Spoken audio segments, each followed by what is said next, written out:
السلام علیکم ورحمۃ اللہ وبرکاتہ۔ جناب پیر محمد ذوالفقار نقشبندی حفظہ اللہ تعالیٰ کا قیمتی جملہ، وہ فرماتے ہیں کہ اللہ کتنا غفور الرحیم ہے، کتنا رحیم ہے، کتنا کریم ہے کہ بندے کے ارادے پر بھی اللہ عز و جل ثواب عطا فرماتے ہیں۔ کیسے؟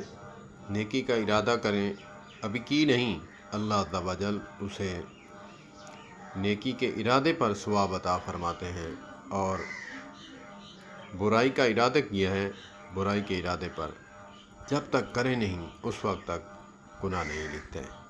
کیسا رحیم اور کریم میرا اللہ ہے، سبحان اللہ۔ نیکی کے ارادے پر ثواب اور برائی کے ارادے پر گناہ نہیں، جب تک کرے نہیں۔ اللہ پاک ہمیں نیکی کرنے کا جذبہ عطا فرمائے، اور جناب پیر ذوالفقار نقشبندی حفظہ اللہ تعالیٰ کو اللہ پاک لمبی زندگی عطا فرمائے۔ السلام علیکم ورحمۃ اللہ۔